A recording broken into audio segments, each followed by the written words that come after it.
Hello everyone, and peace to you all. Today we are going to speak about some of the amazing stories which mentioned in the Quran, and there is no one really can imagine how wonderful the Quran is. I mean, this Quran is full of a treasure, and today we are going to dig a little bit with some treasure. We cannot share all of it together, otherwise you will vomit. So we are going to give you a little bite. So let us see. We mentioned before that the Quran speaks about Sulaiman. He used to have a flying carpet, and I'm sure many of you like flying carpet. And actually, me myself, I used to own one when I used to be in the Middle East, but when I came to America, they stole it from in front of my house. True story. Now, the flying carpet in the Quran is real. It is not something imaginary. Islam teach that Sulaiman, he used to have a flying carpet, and this flying carpet can carry all the kingdom of Sulaiman, and in some interpretation they say 600,000 chairs plus all his soldiers plus all his animals, elephants, camels, cars, no cars at that time, but whatever bikes he have at that time, fit with his time. So and the Muslims agree with that. This is the interpretation of Ibn Kathir in English translation. However, remember that Ibn Kathir in English is not even 5% of Ibn Kathir in Arabic. Here in front of you it says that Allah, he gave Sulaiman a mat which is made from wood, and he placed all the equipment of his kingdomship, horses, camels, tents, troops, whatever he want, and he commanded, and then the wind will go underneath it and will carry it. Alright? And the birds will be shading him, flying in the top of him, and they will be covering him from the sun. I mean, this is amazing, and this is proven by science. And there is no way, if you are a person who who is not is hard to convince, I think you are convinced right now that Muhammad is a true prophet and he have a true story to tell. And actually, there is no way Muhammad is stealing those stories from the Jews, which is a legends which they used to tell their kids before they sleep. But the idiot Muhammad, he thought they are real, and he added them in his book, and he made a story of them, and he made verses about them to expose himself, and he looked like an idiot. However, this is not even my topic, so why I'm talking about this? Even here it says that this flying carpet, like by noontime, it passed what other people need 1 month to pass. You see, this is in the Quran. Alright, its morning was a month journey, and its afternoon is a month. So by morning and afternoon, if you need to travel, is going to take you 2 months. Sulaiman, he need only 1 morning and 1 noon, which means a few hours, to travel in the speed of 2 months, using the amazing, beautiful flying carpet. I love it. I love it. And there's no fees, there's no gas, there's no insurance, and you will never fall down, and you will never be worried about the flying carpet falling down or crashing down, because this is made by Allah. I mean, it's not made in China, or there's no way this flying carpet will fall down. And in the top of that, before we forget, even the Quran mentioned that Sulaiman, he have a genie, and those genies, they have a job, and their job is to dive in the water and get him jewelries and pillars. And actually, yes, this is true. My dad himself, he used to own many genies, and they used to dive in the ground, in the sea, and this is how we get rich. Unbelievable, true story. So if you are not a believer, I'm sure now you are scratching your your head, and you want to convert to Islam, but you don't know how. I mean, this is so amazing. Now, this is not even my topic. I don't know why I'm telling you about this. Maybe just to convince you. And even imagine that even the shayateen, the devils, they dive for Sulaiman to get him his need to build for him palaces. The shaitan, he built the palaces for Sulaiman. This is why he have a lot of them. Unbelievable, shaitan. And when they are done from their work, the shaitan or shayateens, satans, when they are done, Sulaiman every night he put them in chains until the morning. which is a beautiful story and must be true story. And the one who don't disobey too, he keep him even in chains always, as you see here, you know. And some of them, they are chains all the time. Now, as I said for many times, this is not my topic. I don't know why I'm telling you this. You might not be able to handle such a beautiful story, and I'm afraid that you guys are going to convert to Islam immediately. But the story today is about Balqis. Balqis, her name is mentioned in the Bible as the Queen of Sheba, and this is the Arabic name. And actually the Muslims are very confused about what is the name. Balqis, Balqas, Balas, there is many names they have for her. And obviously Muhammad, all his stories is nothing but a legend. Now Balqis, for many people who do not know who is she, Balqis, according to Muslims, she is a daughter of a genie woman. Yeah, she is. Now what happened, if we go to Tafsir al-Qurtubi,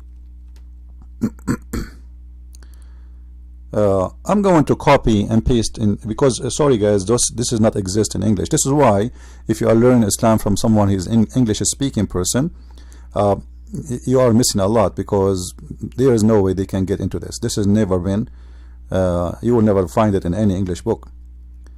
Alright, so I'm going to copy this part so we can find who is this woman Balqis according to Muslims. You see, I will copy and I will paste in the front of your face. I will take it to Google. Alright, this is Google translation. I will paste and we translate. Now for sure the translation will not be that much accurate, but we have no choice. I'm going to tell you what the story by my own, you know, and you look at the story from the translation so you can make sense of it. Now simply, according to the Muslim stories, Balqis, she was born of a genie, and this genie, simply the reason she this woman genie, the reason her father he married a genie, because there is many stories. One of them says that this guy was so proud, he's a king, and he says, no, there's nobody is good enough for me to marry.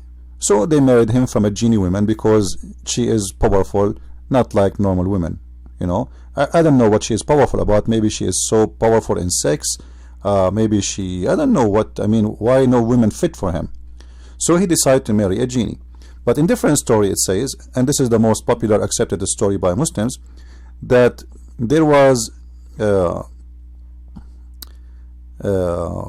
king, you know, who is you know, he raped women, and especially married women. So this king, according to the story, as we see here,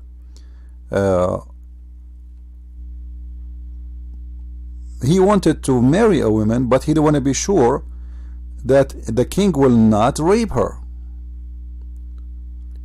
And this minister, he was a minister, this man, he was trying to find how he can marry without getting his wife raped, because his king is going to rape every woman she is married, even if she is his wife. And then once he was walking down street and he found a guy. He told him, do you have a wife? The guy, he said no. Then he said to him, why you don't have a wife? He said, because I have a king, he raped every woman she is married. So the man, he said to him, I am a genie and you can marry my daughter, and there is no way he will be able to rape her. First he said to him, I have a daughter, you marry her, there is no way he can rape her. The minister, he said, the father of Balqis, he said, well, no, he will rape her, you know. Then the man, he explained, he said, we are from the genie, all right, and there's nobody can like mess with us, nobody can play games with us, all right, nobody can mess around. So this guy, he married this daughter of this genie, and she gave birth to Balqis. And when she gave birth to Balqis, all right, let us copy this part.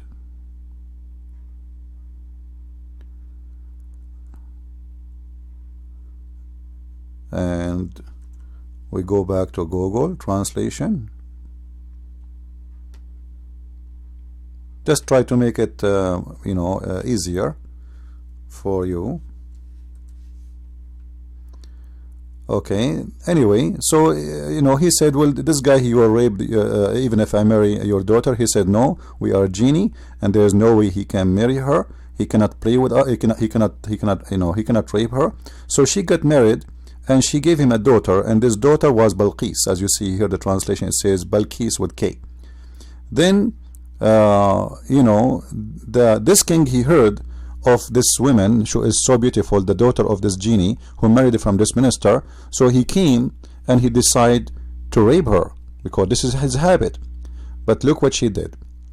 This Balqis, who is a daughter of a genie, when this king, he arrived, she sent her slaves to the front door, and she said to him, isn't it a shame that you are a king, but yet you are afraid from a woman, and you are coming with all this army with you?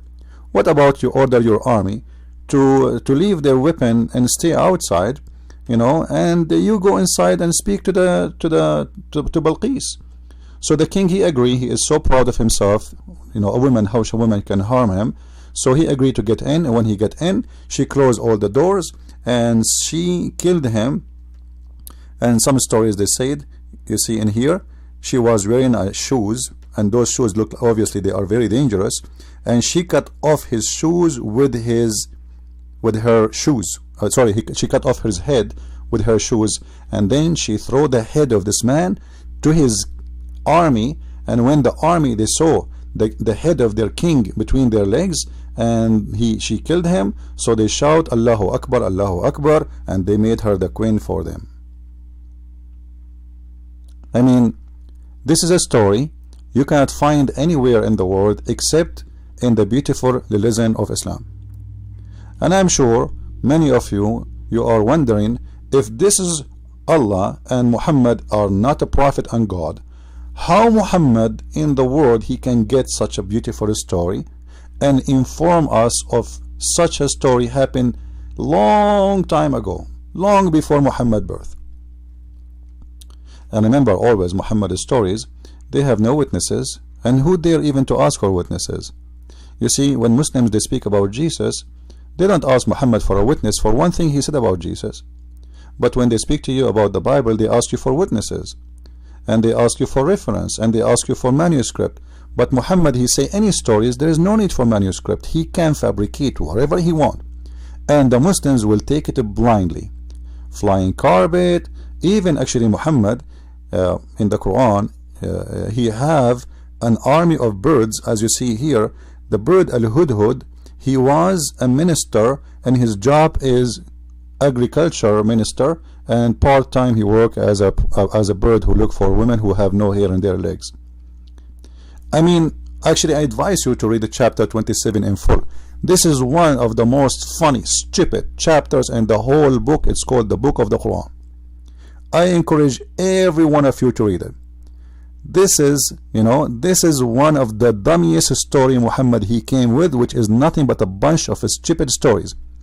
As an example, in the same chapter 27, verse number 18, Sulaiman, he arrived to the valley of the ant, and he heard the ant speaking to her ants. She is saying, hide, otherwise Sulaiman, he will kill you. However, ants don't talk, and they are deaf, and they talk, or they say they communicate in two ways, vibration and chemical only. But the Quran says he heard her speech. With this, our time is up. Don't forget to subscribe and share, and if you like to read more about Islam and science and the amazing stories of the Quran, then I advise you to read my books, especially Quran and Science in Depth. It's full of stories and it's a disaster. Or my other book, The Deception of Allah, and you can find all my other books translated in other languages in Amazon.com by searching for Christian Prince. And thank you very much, and God bless. Thank you.